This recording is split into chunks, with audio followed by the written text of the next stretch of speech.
نور دربي بالقرآن واشرح صدري بالإيمان واغفر ذنبي يا رحمن واستر عيبي يا منان. الحمد للہ والصلاة والسلام علی رسول اللہ وعلی آلہ وصحبہ وموالا. محترم بھائیو، السلام علیکم ورحمۃ اللہ وبرکاتہ.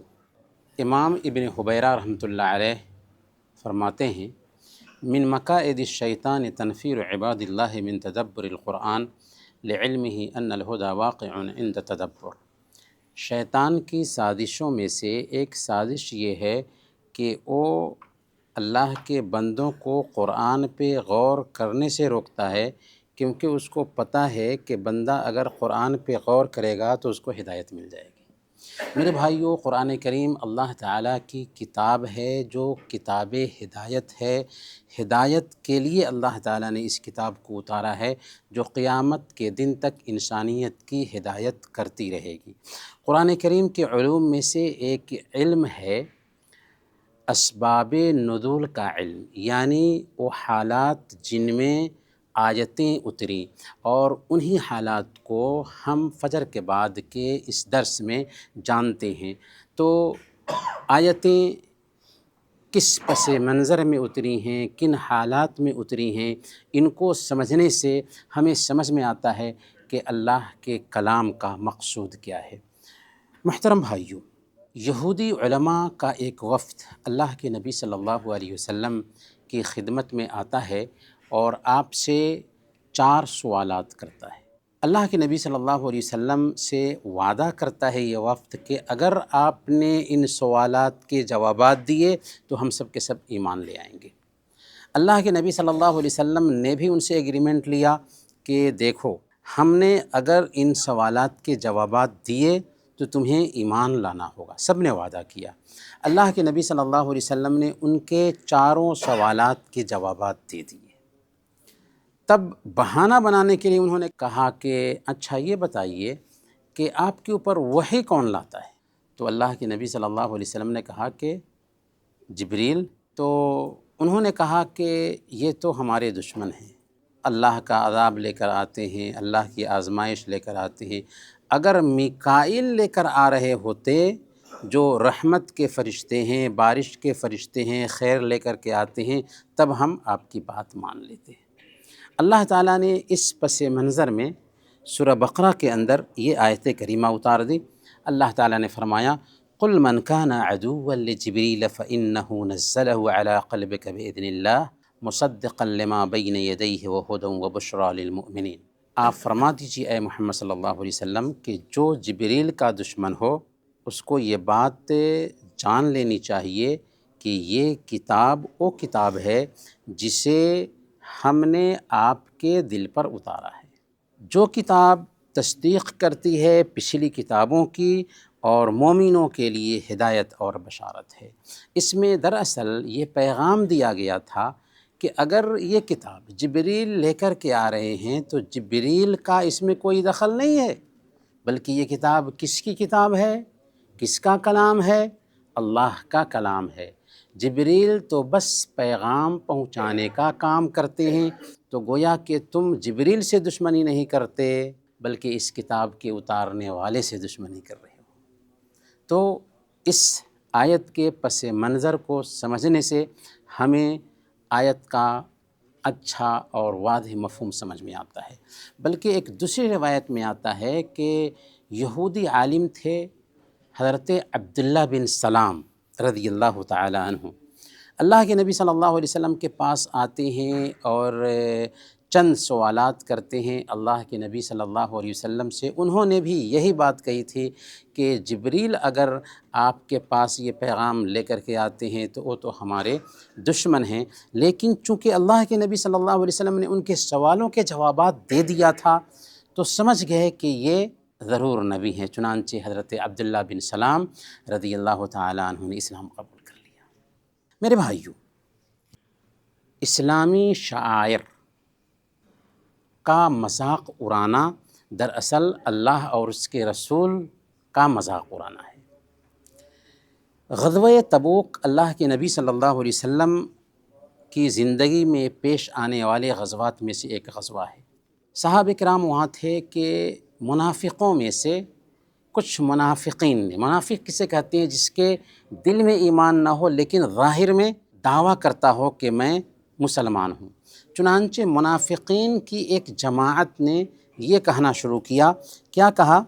ان قاریوں کے جیسا پیٹو، جھوٹا اور لڑائی کے وقت بزدل کسی کو ہم نے نہیں دیکھا۔ مراد لے رہے تھے صحابہ کرام کو کہ یہ صحابہ جو ہیں یہ سب سے جھوٹے ہیں، بزدل ہیں اور پیٹو ہیں۔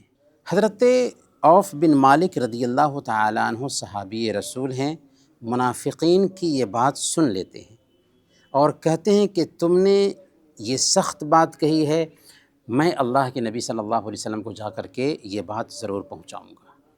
جب یہ صحابی جاتے ہیں اور اللہ کے نبی صلی اللہ علیہ وسلم کو یہ بات بتاتے ہیں، اس سے پہلے ہی اللہ تعالیٰ نے اپنی کتاب کی وحی پیارے نبی صلی اللہ علیہ وسلم پر اتار دی تھی۔ اس وحی میں کیا کہا گیا تھا؟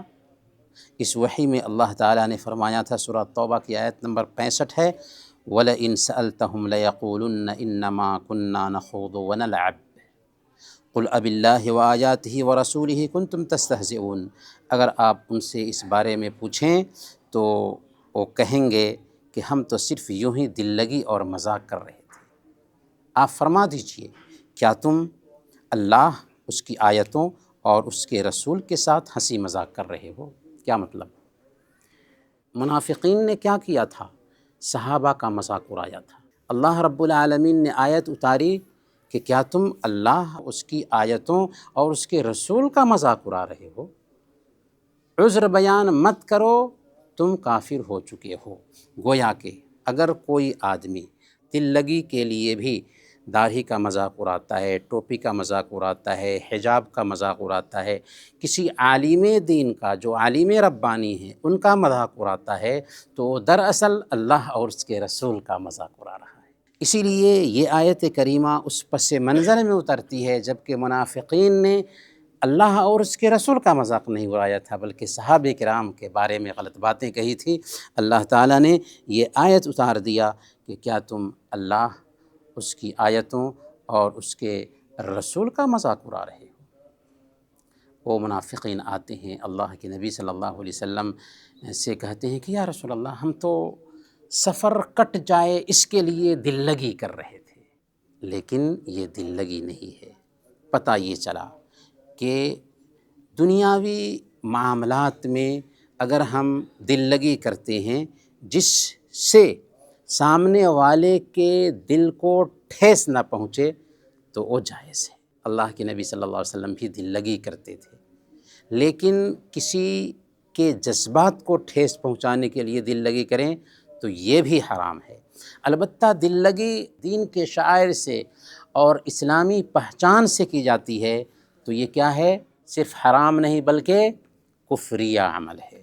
محترم بھائیو، اللہ کے نبی صلی اللہ علیہ وسلم مکہ میں لوگوں کو ایک اللہ کی طرف بلا رہے تھے، دوسری طرف اللہ کے نبی صلی اللہ علیہ وسلم اور صحابہ کرام کے دشمن تھے جو لوگوں کو اس دین سے دور کرنے کے لیے طرح طرح کے حربے استعمال کر رہے تھے۔ نضر بن حارث قریش کا سردار تھا، وہ قریش کا تاجر تھا، وہ لوگوں کو دین سے دور کرنے کے لیے کیا کرتا تھا؟ جبکہ اللہ کے نبی صلی اللہ علیہ وسلم پچھلے انبیاء کے قصے سناتے تھے اور ان قوموں نے جب نبیوں کی بات نہیں مانی تو اس کا انجام بتاتے تھے، تو نضر بن حارث اور اس قبیل کے لوگ کیا کرتے تھے؟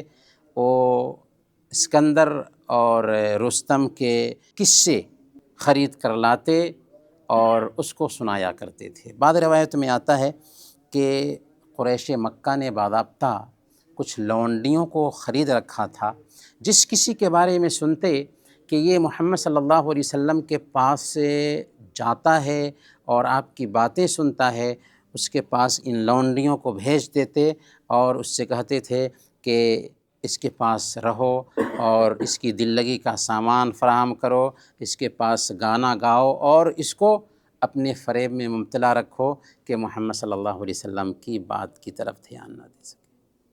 تو میرے بھائیوں، اللہ کے دشمن ایسے ہی راستے اختیار کرتے ہیں تاکہ ہم دین سے دور ہو سکیں، تاکہ ہماری نئی نسل دین سے دور ہو سکے۔ اللہ تعالیٰ نے اسی پس منظر میں یہ آیت کریمہ اتاری۔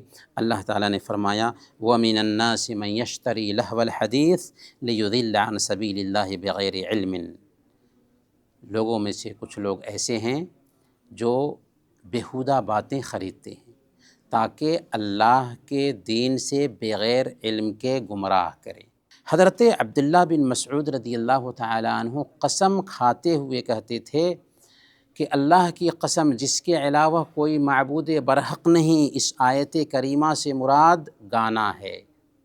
گویا کہ یہ آیت کریمہ اس بات پر دلالت کر رہی ہے کہ گانا سننا حرام ہے، اور اس پس منظر کو جاننے سے ہمیں پتہ چل جاتا ہے کہ لوگوں میں سے کچھ لوگ ہیں جو آلات لہو خریدتے ہیں، یعنی گانا میں الجھاتے ہیں تاکہ گانا سنا کر کے دین سے دور کریں۔ اس سے پتہ یہ چلا کہ جو لوگ گانا سنتے ہیں وہ شریعت کے قریب نہیں آ سکتے۔ گانا سنا کر کے آسانی سے لوگوں کو دین سے دور کیا جا سکتا ہے، لہذا نہ ہمیں گانا سننا چاہیے اور نہ ہی سماج میں گانا کو عام کرنا چاہیے، بلکہ اللہ کی کتاب سے تعلق بنانا چاہیے، کتاب اللہ کو سمجھنے کا اہتمام کرنا چاہیے۔ ہم اپنی بات ختم کرتے ہوئے اللہ تعالیٰ سے دعا کرتے ہیں کہ اللہ تعالیٰ ہم سب کو قرآن کریم کو سمجھنے اور اس کے پیغام پر عمل کرنے کی توفیق عطا فرمائے۔ آمین۔ وصلی اللہ علی نبینا محمد وعلی آلہ وصحبہ اجمعین۔